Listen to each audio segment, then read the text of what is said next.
नमस्कार मंडळी, तुमचं माझ्या यूट्यूब चॅनलमध्ये स्वागत आहे. 2025ची मकर संक्रांत कधी, त्याचा शुभ मुहूर्त हे आपण जाणून घेऊया. दरवर्षी 14 जानेवारीला आपण मकर संक्रांत साजरी करतो. आपल्याकडे 3 दिवस हा सण साजरा करतात. 13ला भोगी, 14 तारीखला संक्रांत, 15 तारीखला किंक्रांत असे याला म्हटले जाते. संक्रांत म्हणजे संक्रमण ओलांडून जाणे किंवा पुढे जाणे असा त्याचा अर्थ घेतला जातो. वर्ष 2025मध्ये मकर संक्रांत 14 जानेवारी मंगळवारी साजरी केली जाणार आहे.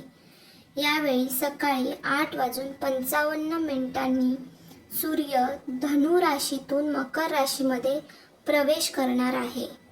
यामुळे 14 जानेवारीला मकर संक्रांत साजरी केली जाणार आहे.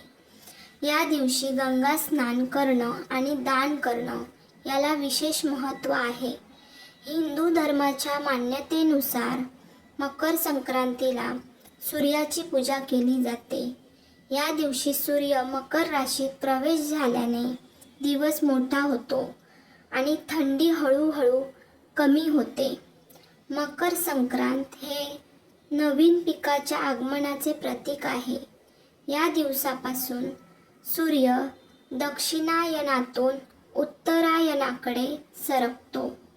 पंचांगानुसार यंदा मकर संक्रांती 14 जानेवारी रोजी साजरी केली जाणार आहे.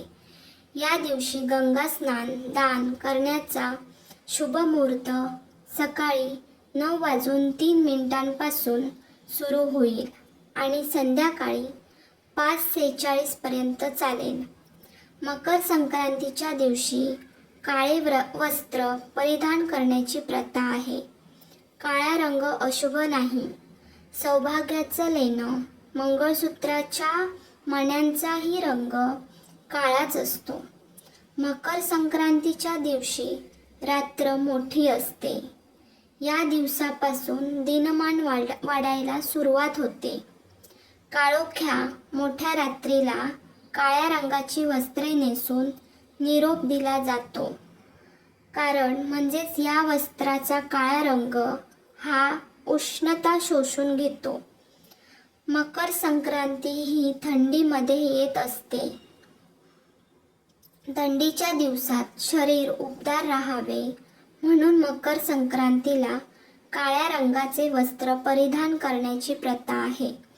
थंडीच्या दिवसात तीळ हे शरीरास अत्यंत उपयोगी आहे म्हणून तिळगुळ देण्याची प्रथा पडली.